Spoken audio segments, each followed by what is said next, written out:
Então, depois dessa boa notícia, que veio depois de que é acessível, essa transcendência é acessível, vem de novo uma ressalva para tirar os nossos cavaleiros da chuva.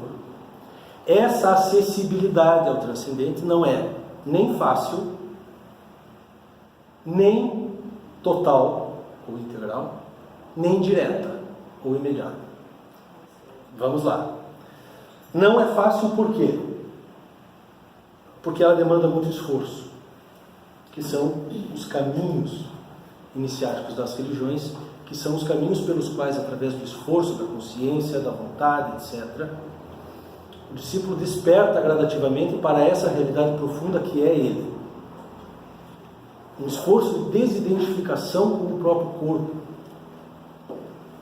Fazer com que a nossa identidade deixe de estar atrelada ao corpo, aos papéis sociais, às emoções do mundo psicoanímico, e estar atrelado a alguma coisa muito misteriosa, que é o espírito. Então, isso não é fácil, porque isso desafia a linguagem, isso desafia a imaginação, isso desafia a razão. Então, é um empreendimento a que você deve destinar grande dose de esforço. Esforço mental, esforço astral e mesmo esforço físico, com práticas ritualísticas, etc. Disse que essa acessibilidade não é nem fácil,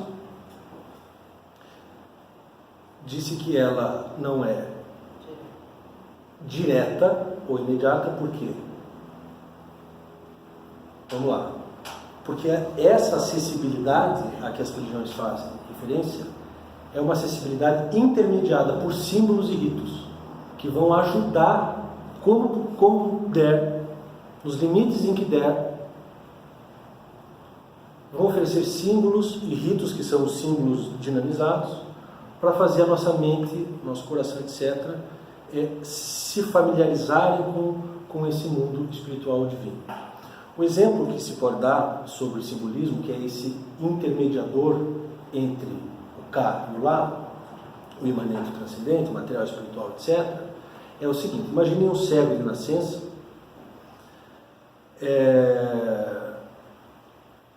um cego de nascença. Aí você está com o desafio de tentar fazê-lo compreender o que é o vermelho.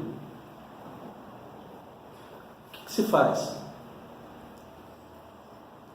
Devido a uma deficiência do seu interlocutor, uma deficiência imaginativa decorrente de uma cegueira inata, você não vai conseguir dizer o que é o vermelho.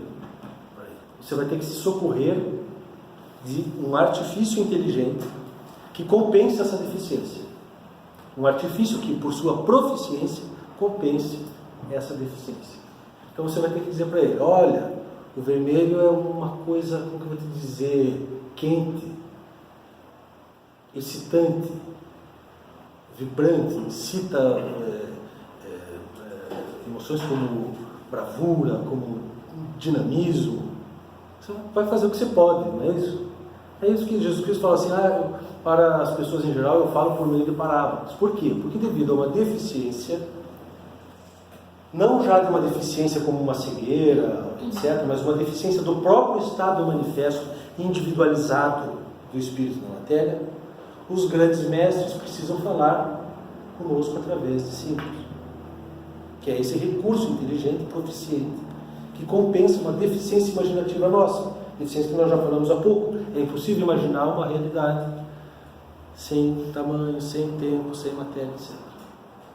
Daí é que surge esse caráter intermediador dos símbolos e dos ritos nas religiões. Seriam pontes intermediárias entre o mundo de cá e o mundo de lá. Por isso que essa acessibilidade não é direta. E, por fim, essa acessibilidade também não é integral, não é total. Esse acesso total ao mundo espiritual só vai acontecer quando a individualidade egóica for extinta.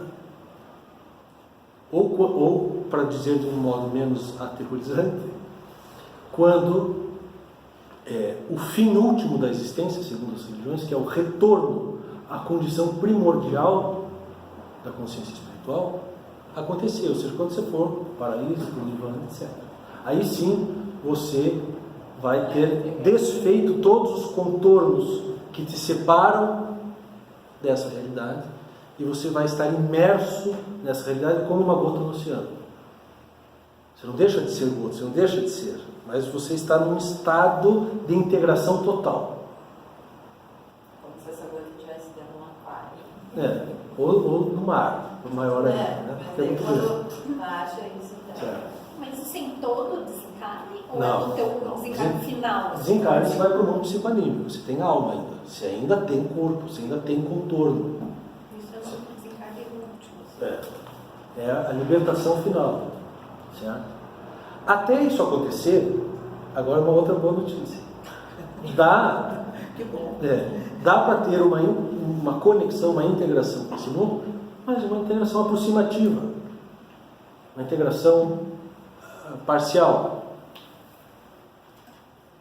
certo? Você não pode conter o infinito dentro do finito, concorda? Isso é óbvio. O finito, e o que é finito? O indivíduo manifesto, egoicamente, através de corpos. Isso é finito. Então você não vai poder ter uma abrangência, uma compreensão do mundo espiritual que seja total. Mas as religiões dão como que tira gosto, né? Como que uma palhinha do que é o mundo espiritual. Imagine um estado de beatitude, de êxtase, que aqui determinadas práticas podem levar ao homem. Os místicos, os santos estão aí para mostrar isso, de forma permanente, de forma eterna. Por isso que diz, né, o paraíso, o céu, o nirvana. Né? E claro que as religiões, principalmente nas suas porções mais exotéricas, mais externas, vão tentar traduzir essa bem-aventurança de formas simbólicas. Né? Tem lá não sei quantas virgens, rios de mel. Né? É claro que isso tudo é ilustração simbólica. É porque é bom demais. Né? Você entendeu? É para isso que existem essas narrativas. Então, no final de tudo, existe a reintegração ao estado espiritual, ao seu modo original de ser. Certo? Que é a libertação, os hindus chamam de moksha, ou mukti, a libertação final. Ou a salvação da alma, segundo outras religiões. Vai para o paraíso. Até lá, existe uma aproximação desse estado, que são os estados de santificação, de êxtase, de iluminação e outras coisas que estão disponíveis nessa vida, nesse estado individualizado de ser. Certo? Entenderam? Então o que a gente está presenciando, de certa forma, é um paradoxo no sentido de que quanto mais o ser humano evolui em termos materiais, menos ele evolui em termos espirituais. Não precisava ser assim, né? Mas é claro que sempre que você escolhe alguma coisa, você está renunciando a outra. Você não tem tempo para tudo. Nem tempo, nem força para tudo. Então, como a civilização ocidental, ela se crê superior materialmente, de fato ela é superior materialmente, mas ela se crê superior, simplesmente superior, quando na verdade ela só é superior nessa instância, em termos de conforto, etc. Estou dizendo que isso é desprezível, né? Ou desimportante, né? Mas é tudo uma questão de senso de proporções. Né? E daí recai numa situação que eu lembro que você comentou no ano passado, que a ciência está começando a sobrepujar as artes, a filosofia, a religião. Isso é besteira. E a gente começa a focar apenas naquilo que a gente consegue tocar. Certo. Né? Então, quanto mais você tem uma comprovação científica de algo que acontece, as outras partes elas começam a se enfraquecer na percepção. Mas isso é um engano terrível, Rodrigo, sabe por quê? Porque o objeto próprio da ciência é aquilo que é material, aquilo que é físico. Não só material, como aquilo que é físico. Né? É a parte mais inferior ali do quadro. Sim. Então, tudo aquilo que transcenda essa dimensão não pode ser objeto de investigação científica. Não pode ser, não no sentido de não dever ser, mas de ser impossível que seja. Então, a ciência tem o seu papel, mas é o seu papel nessa dimensão. Ela não substitui os outros setores. Sim, nem a arte, nem a filosofia, nem muito menos a religião. Ela tende a ser um caminho mais longo para alcançar tudo isso. Não, ela não alcança isso. Ela não alcança isso e não alcançará jamais. Quando as pessoas dizem, a ciência está começando a comprovar coisas que as religiões diziam antes. Bom, ou se trata de coisas que as religiões diziam antes sobre a matéria, ou não está confirmando coisa nenhuma. Porque a ciência só fala de coisas materiais. Certo? Então não é que a ciência vai chegar um dia, só que vai demorar mais do que... Não. É que cada um tem a sua competência, tem a sua finalidade. Em outras aulas a gente vai deixar isso claro. Eu vou mapear a cultura para vocês. Qual é o objeto, a finalidade e os métodos da filosofia, da arte, da religião e da ciência. E aí vai ficar claro que eles estão tratando de coisas diferentes, para fins diferentes, através de métodos diferentes. Bom, então vejam bem, eu já estou acabando essa primeira parte, nem sei quanto tempo eu já falei. Qual é a necessidade que o homem tem profunda, que dá início às religiões, que fazem surgir as religiões? É essa necessidade de aproximar-se e relacionar-se com o transcendente, do divino, do sumamente bom, do absoluto, do perfeito, do eterno, e de, através disso, cumprir a meta última, final da existência. O homem quer saber para que ele existe e o que ele tem que fazer para existir conforme uma norma que ele intui como existente, que é a lei divina. Esse é o impulso originário que faz deflagrar as religiões. Agora, essa necessidade que todas as pessoas têm, pelo simples fato de serem homens, mesmo os ateus, os materialistas, têm essa necessidade, ela pode estar soterrada, mas ela existe em profundidade. Na medida em que essa necessidade profunda, que todos nós temos, embora com menor ou maior consciência dela, da sua pureza, da sua originalidade, na medida em que ela vai emergindo para os estratos mais conscientes, mais superficiais da consciência, que é essa consciência de superfície com a qual nós lidamos dia a dia, e é o estado majoritário do nosso uso da consciência, na medida em que essa necessidade profunda emerge para a superfície, para a consciência superfície, acontecem erros de tradução, acontecem simplificações, reduções, caricaturizações dessa necessidade, ao ponto de que, para insistir no exemplo que eu já dei, e que é didático, que é engraçado, da necessidade de relacionar-se com a divindade suprema, etc, etc, etc, quando vai o telefone sem fio, que existe entre as camadas da psique humana, quando chega na superfície, nossa, eu preciso ir falar com o ET. Aquilo que na radicalidade profunda da pessoa a faz inclinar-se, voltar-se, abrir-se à transcendência, etc. e tal, quando chega naquela consciência de superfície, que é a parte da gente que decide, que toma decisões de onde ir, quando ir, etc., decida, eu preciso de um lugar porque lá vai ter uma levitação, lá vai ter uma materialização. Por causa dessas distorções internas. E essas distorções internas acontecem por quê? Porque aqui na consciência em que a gente opera, a consciência de superfície, a parte superficial da nossa consciência, que a gente vive nela quase todo o tempo, essa nossa consciência de superfície, principalmente nós que somos filhos do Ocidente moderno contemporâneo, não tem, essa instância não tem os conceitos e o imaginário, as imagens adequadas para receber esses influxos profundos da alma, do espírito.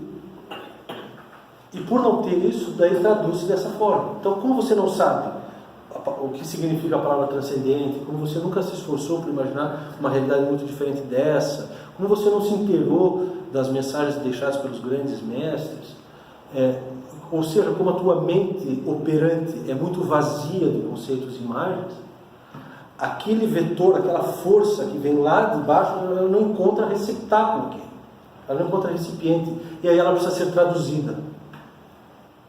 Você não ouviu falar de uma divindade absoluta, eterna, sumamente boa, etc. Mas você ouviu falar de ET.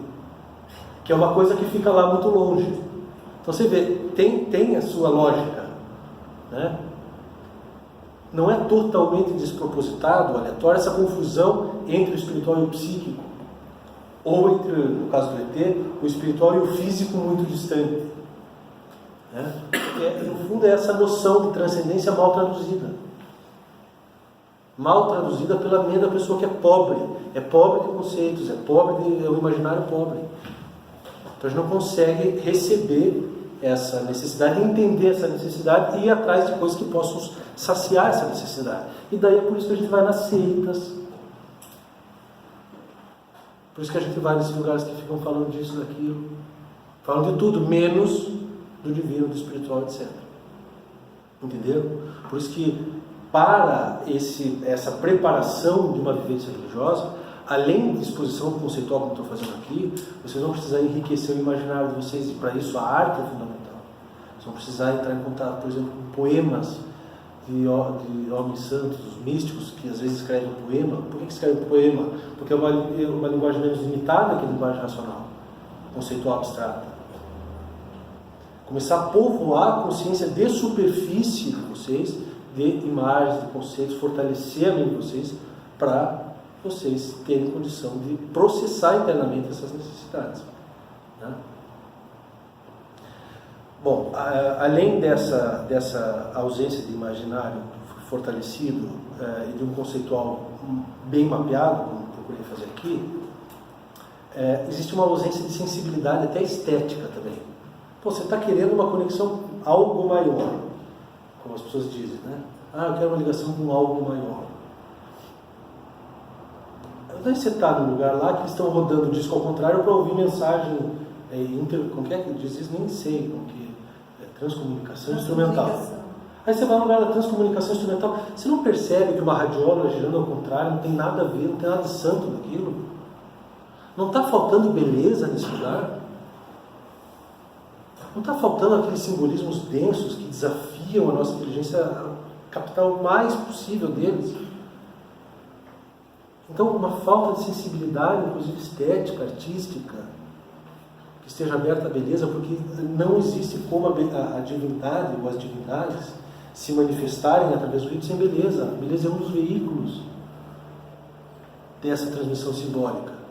Aí você vai nesses templos que são completamente destituídos de símbolos, de ornamentação simbólica.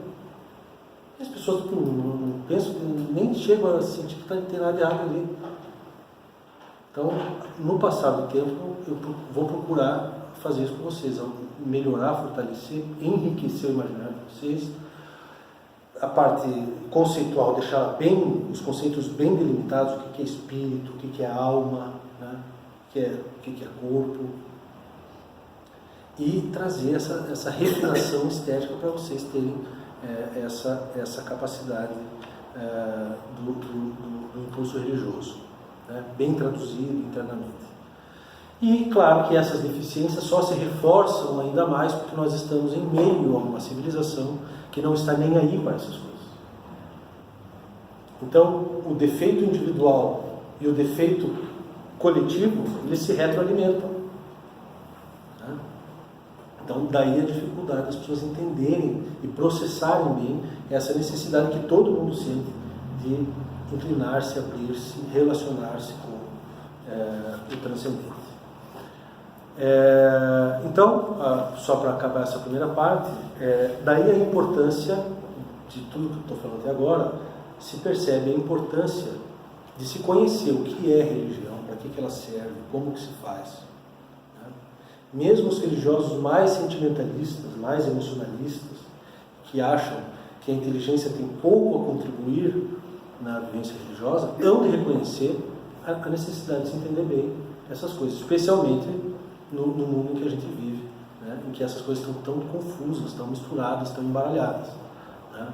Porque sem essa preparação, uma experiência religiosa genuína só vai acontecer por milagre ou acidente. Milagre mesmo, acidente estatístico, altamente improvável. Né? Altamente improvável. Então vamos fazer essa preparação para evitar isso. Né? Quanta gente dá, como a gente diz, corrigir em um monte de lugar, e vai para cá, vai para lá, vai para lá, vai para lá. São todos lugares ruins que têm essas deficiências, e inconscientemente ela percebe, porque ela se exaure. E daí ela precisa de várias coisas. Ela vai no xamanismo, ela vai na transcomunicação instrumental, ela fala com o ET, ela vai na mesa branca, ela vai fazer macumba, ela vai não sei para onde. Por quê? Porque ela entende, mesmo que nebulosamente, mesmo que não entenda, inconscientemente, ela percebe que ela não chegou lá. Ainda não é isso. Não é disso que se trata. Isso não está me satisfazendo. Quantas pessoas, inclusive na Umbanda, ou inclusive não, especialmente, né, na Umbanda, se queixam hoje. Puxa, mas eu vou no terreiro, a gente está conversando disso. A gente vai lá, daí acontece um monte de coisa, mas eu não aprendo nada, eu não me sinto melhor do que no dia anterior, e eu não me sinto num caminho, eu não me sinto num processo. Né? Eu me sinto engrenado dentro de um processo de desenvolvimento, etc. e tal. É por causa disso, porque falta esse aporte doutrinal, falta a parte ética e falta mesmo a parte simbólica, a parte ritualística. Né? Então a gente vai perceber essas deficiências todas para, quando a gente for retomar alguma coisa, a gente fazer a coisa dentro de uma sensatez média, pelo menos. Né? Tomé, diz uma coisa, a experiência religiosa e ou transcendente, ela precisa necessariamente de uma divindade absoluta, porque estava falando ontem, né, com um amigo meu também sobre o tema, e ele estava falando sobre o budismo, que o budismo é antiteísta, né? Então ele não tem um Deus, né? Tem várias vertentes, né, vários ramos do budismo, mas normalmente ele é considerado que Deus não é importante.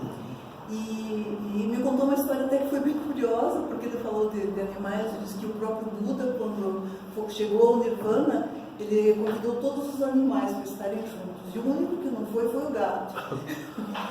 E os animais começaram a falar mal do gato. Por que o gato não foi? O único que não foi. Né? E o gato, como sempre, ficou na dele, né? Não deu a mínima importância, e os animais continuaram falando com o Buda, né, que era um absurdo o gato não ter participado. E o Buda falou então para ele que realmente o gato era o único animal realmente budista. Porque a experiência de Buda, da iluminação e da transcendência, não poderia fazer nada em relação ao caminho do gato, que ele queria percorrer o seu caminho, a sua transcendência e a sua iluminação por si só. Bom, em relação ao budismo, o que, pelo que eu já estudei o budismo, o que algumas correntes budistas negam não é a existência de uma divindade suprema, mas de uma divindade pessoal. Então não é um ateísmo radical ou absoluto, qualquer forma de divindade, é uma forma específica de divindade, que é essa divindade personalizada que algumas tradições afirmam. Né? Então, porque essa divindade suprema, impessoal, ela negá-la é quase que um critério de que não se está diante de uma religião, e sim de uma filosofia ou de um processo artístico, de um arrebatamento estético, mas a religião precisa afirmar o princípio supremo da realidade, que é o que as tradições chamam de Deus. No hinduísmo isso fica muito claro, a divindade impessoal, o Brahma, e a divindade pessoal, que é Ishvara. Então, me parece que negar essa transcendência divina suprema é razão suficiente para você dizer que você não está diante de uma religião no sentido próprio, no sentido estrito. Acho que para ser religião precisa afirmar esse princípio supremo, porque não tem como... então, para que serve? Se não existe esse transcendente, esse divino, o que a religião vai fazer? Qual que é o desafio da religião? Mas, provavelmente, o teu interlocutor estava pensando na divindade pessoal, criadora, a divindade barbada, né? E aí não precisa ter essa figura da divindade pessoal para ser religião. Aí não precisa. Mas a divindade suprema não vejo como fugir. Então, para ser religião... Tem que afirmar esse princípio espiritual supremo. Sem o qual a religião serve para quê? Para fazer a pessoa se sentir um pouquinho bem, né? A finalidade fica comprometida, né? Mais alguma pergunta? Então vamos dar um intervalinho, descansar. E daí nós retomamos com a parte mais curta, mais específica em relação às nossas coisas.